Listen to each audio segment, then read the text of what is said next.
Hello, you awesome friends, and welcome to our next podcast. Today is an extra special day because we've got my friend from Perth, copywriter and marketing expert Carlo Guzzi. How are you today, Carlo? I'm great, Ed. How are you? I'm pretty good, and I tell you what, Carlo, what's the weather like in Perth today? The weather's been brilliant all week, so it's pretty much 25 degrees every day. So it's really lovely weather here. Oh, well, what a paradise. I tell you what, it's been freezing in Sydney and it's been so cold. I think cold weather is the perfect time for a podcast. What do you think, awesome Carlo? Yeah, no, we can send the warm vibes direct to you. Absolutely. So, Carlo, just for the sake of the audience, very quickly, tell us your story. Tell us about your experiences and what brought you here today. Yeah, well, I have a rich history in business. So ran a small tile importing business. So was a long time, and so did that for 23 years. Also ran a giftware business, and I've also worked for large companies. So in 2014, the penny dropped. I thought, yeah, copywriting seems like the next stage for me, and then I started doing courses and developed that into my passion, and really have working hard on the last couple of years. Well, because I have to say, for the sake of our wonderful, attractive, and good-looking viewers, I've seen Carlo's work. Carlo is an amazing copywriter who understands SEO and understands how to make things compelling. Obvious question, what on earth made you go into copywriting? Like, why did you go from business into copywriting? What was it that brought you in, Carlo? I think it was on reflection after I finished up in my particular tile business that I thought later that I could have done things better. So, and marketing, even though I did do a lot of marketing in that business, it was something that I could have done with. And I thought, well, why not help other small businesses with that and avoid the pain that I enjoyed, because it wasn't too much fun the last couple of years. And so, it's a matter of, I suppose I'm a late comer, so I developed my passion later on in life. But I think, it's a pretty simple reason why I went into it. Just really to help other WA businesses. Wow. Well, I was going to say, what are some of the top clients and stuff you've worked on, Carlo? What's some of the big, cool stuff you've done in your business that's noteworthy?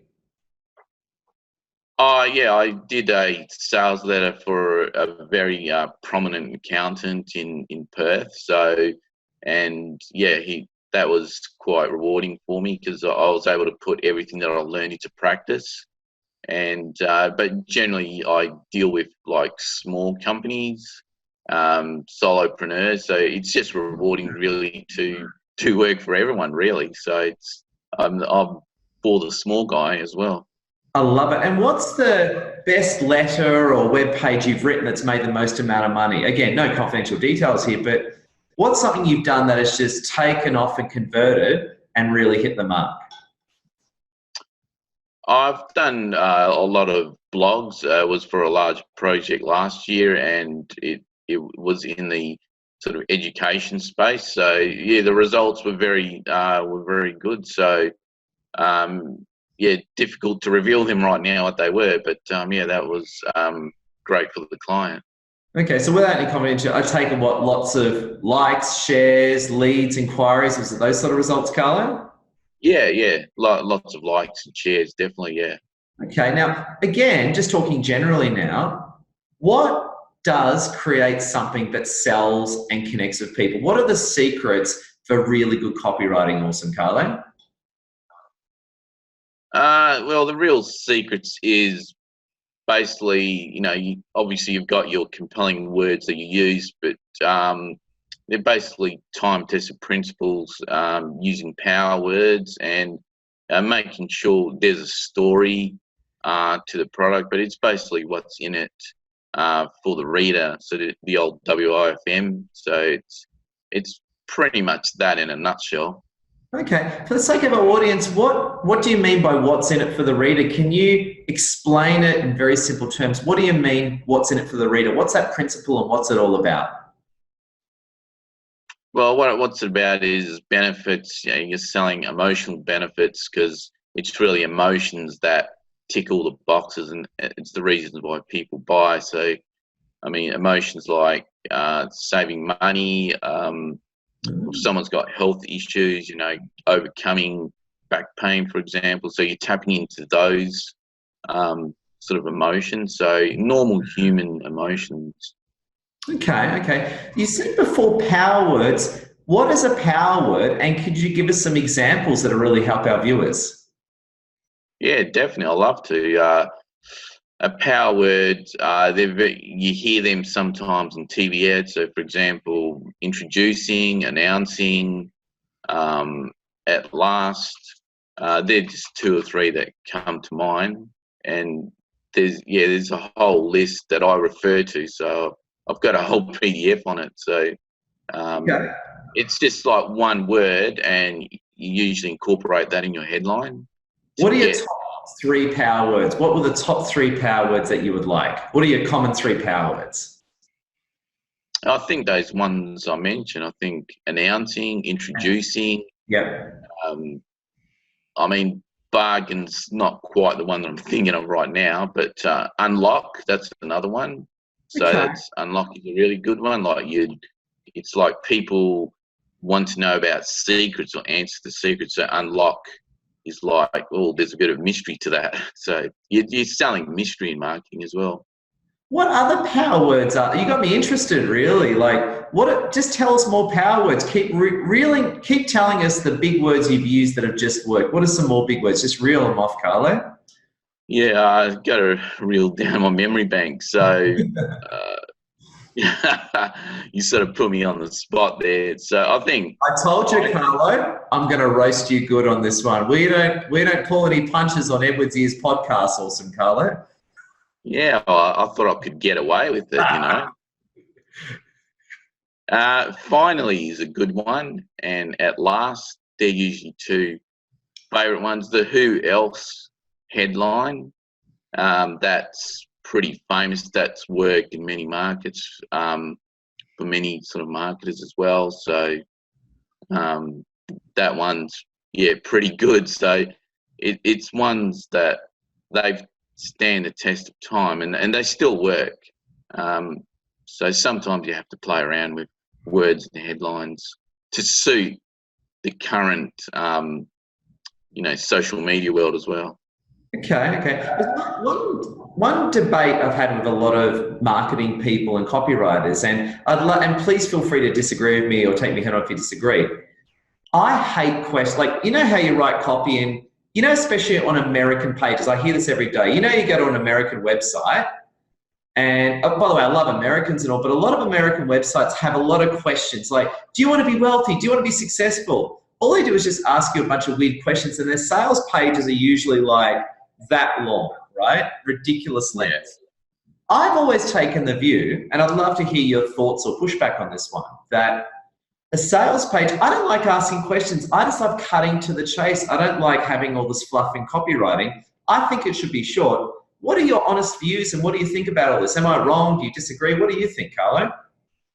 Yeah, I agree with you, Ed. I mean, I think it can tick the reader off asking all those questions. So it can be just, you're not really entering the conversation on the customer's mind, which is a big copywriting principle. So just asking those questions, maybe I'm the reader and I don't want to hear that question. I want to hear solutions to my problem. So the questions I think are annoying because I think the copywriter is assuming that you've actually you want to know the answer to those questions. But basically, people are looking for answers, but it's more or less like, you describe the problem, you aggravate the problem, and then you give a solution. So that's a basic copywriting principle. So asking those questions it's really annoying. And even another top class direct response copywriter said the same. He can't stand the question. So,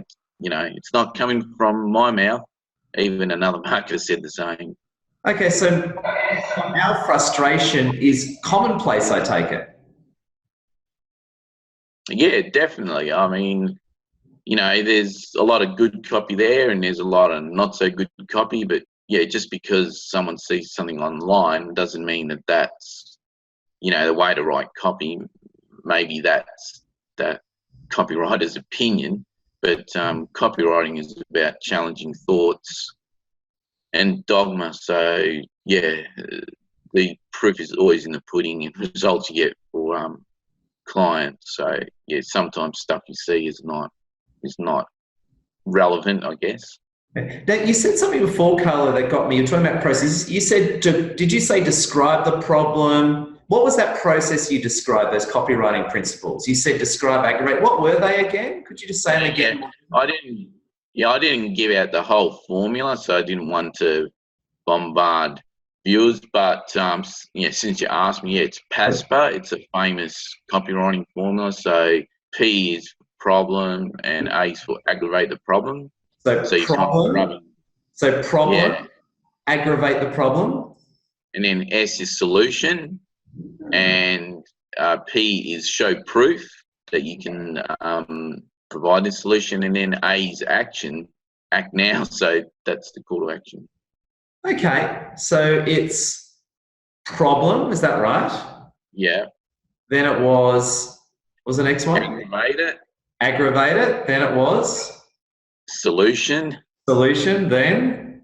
and then proof, like proof? Testimonials. Yeah, case studies, whatever. And A is action, like what do you want them to do? Free consult. Obviously, you want them to buy the product, or free delivery. Sort of, those type of typical, call to actions. How long should a testimonial be? How many words? Ideally, like 4 sentences. I think you don't want to have just a bit of text. Too wordy. So I think a paragraph at the most, and obviously the person, obviously their name is that's a given. But obviously where they come from, like suburb. So if they come from Sydney, put the particular town. Yeah. Like if it's Glebe, for example, New South Wales, or Perth, WA. Photos are always good, and video testimonials obviously very powerful, but not. Some people are just camera shy. So, what I was going to ask you, what is the hardest client you've ever had? Like, just concept, like I know without breaking confidentially, what's the hardest sort of client you've ever worked on that really pushed your copywriting skills to the next level? The hardest, the hardest one, yeah. I can think of a few. But yeah, I think the hardest clients are those where I don't really know much about their industry. Yes. So, last year I wrote more than 30 blogs. That was for the education sector, and I hadn't been to uni. And yeah, that was really challenging. That was really hard because I did do a lot of research. So any project that involves research is definitely hard. So, but yeah, that one was a challenge. A few other ones haven't been as big, so not as challenging. But the challenge is always meeting the deadlines. Wow. And what's the easiest client? Like, what are the clients that you can just sort of flick off like that? You just get them in and you just nail right away. What are the real easy ones for you in your experience? Yeah, for some reason I've found business consultants, I find them really easy to deal with because they're very business-like. Yeah. And because that's my background, I think I relate to them. So I've just acquired one recently, and it's just been so easy, but it was like I wasn't even trying to get his business. So it was, he's been really easy to deal with. So, but that's not always the case. I think I came across a good one, but yeah. It's funny that if can I actually show you an example of some changes I've made to my LinkedIn profile that have helped me take off? Can I show you? Yeah. I don't know if it'll appear, but I'm just going to grab my phone. This is the Samsung S10 right here. Yeah. I'm just going to open LinkedIn, and I don't know if it'll come up in the webcam, but I'll try it anyway. Oh, it does. So see my LinkedIn profile, man. You'll notice in it that I've said marketing mentor and master coach. So I've got master coach there. Yeah, I can see that. I just added the word master coach the other week. Basically, it means I've done more than 10,000 hours. And you know what? Changing that one word on my LinkedIn profile, I saw an instant uptake in views. Dead serious, that word right there. Yeah, master coach. Yeah, no, because master's a powerful word. Why is master a powerful word? Because whenever I drop the word master into whatever I do, it just takes off. Why is master such a powerful word, you think, Awesome Carlo? What's the psychology behind it? I'm just curious.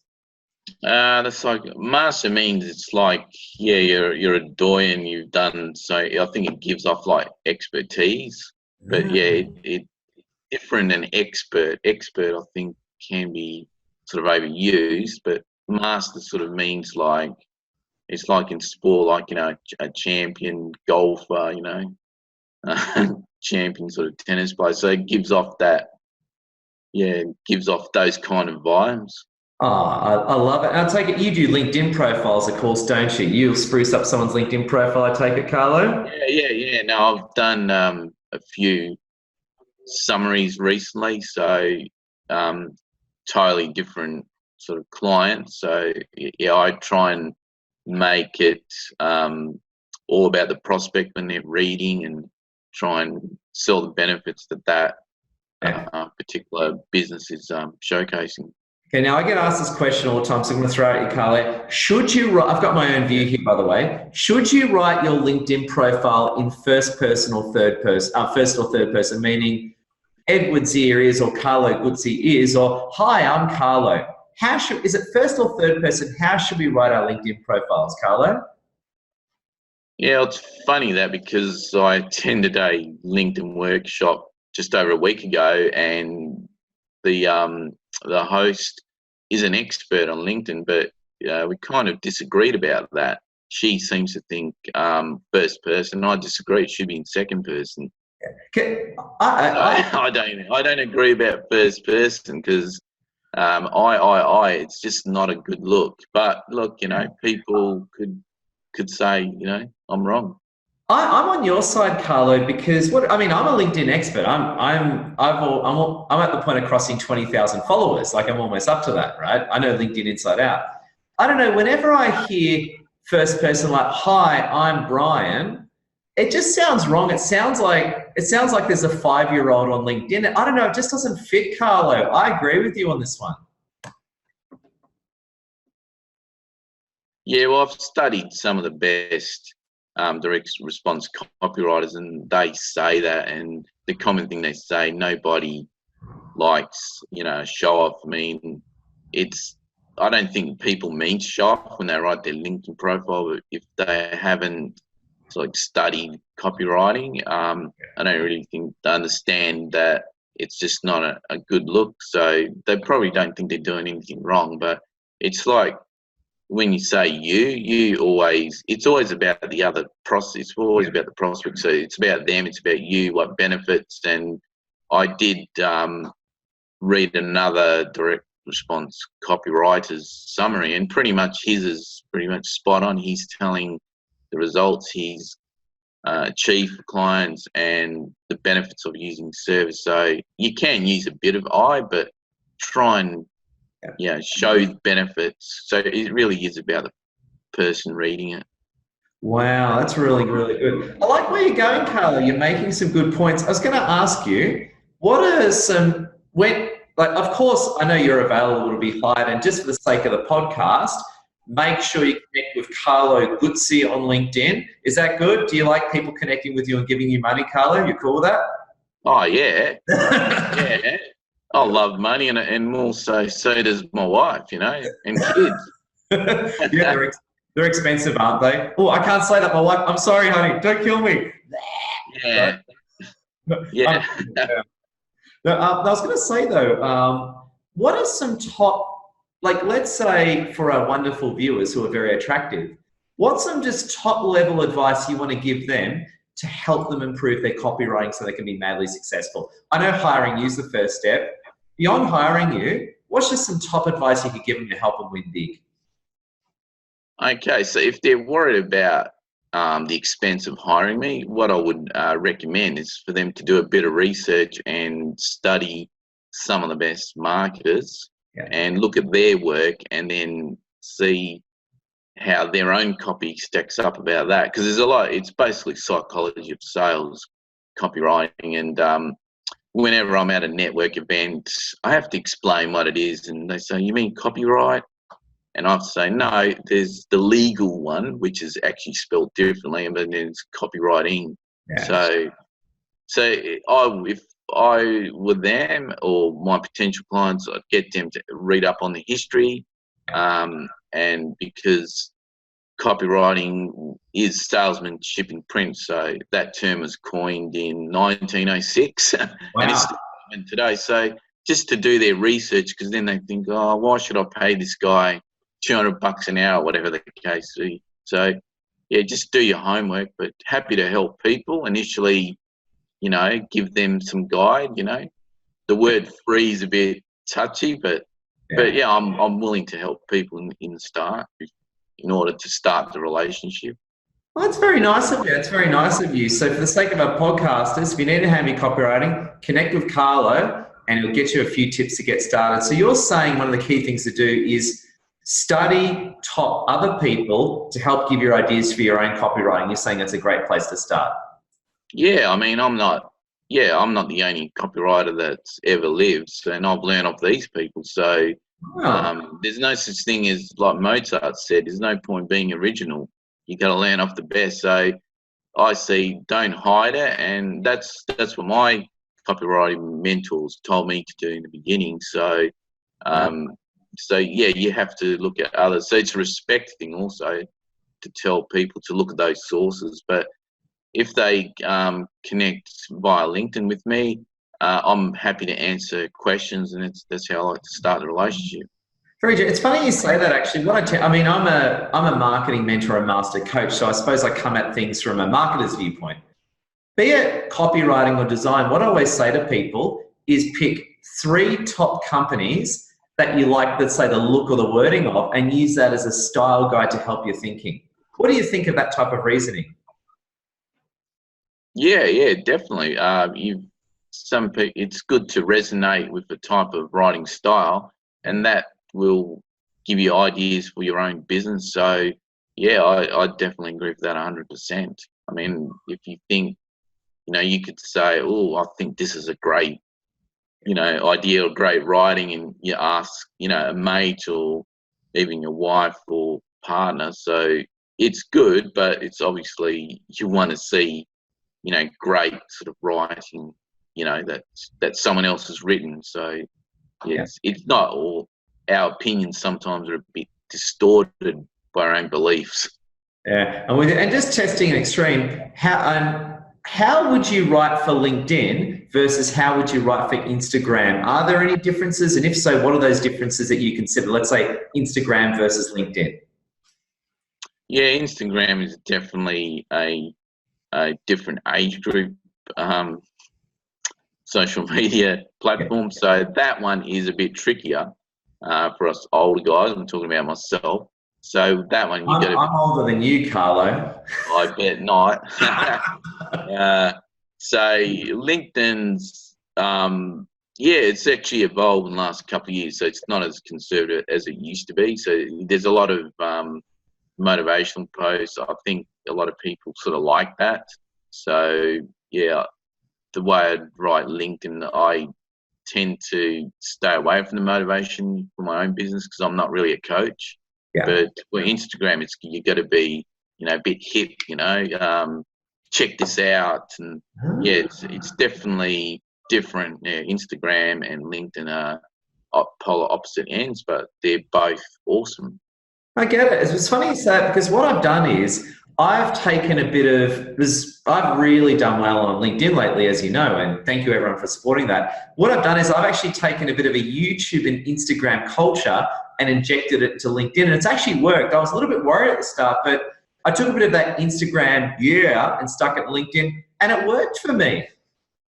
Yeah, well, it's funny how it came across you. It was coincidence because one particular afternoon, I was just having coffee with someone. They talked about this guy, Ed Zia, And I thought, who is this guy? And then so I got home, and after dinner, he just came on the feed and just watched your video, and I liked what I saw. So basically, how I came across you was basically word of mouth, which is very powerful. But obviously, it was just different. So, but for me, it worked.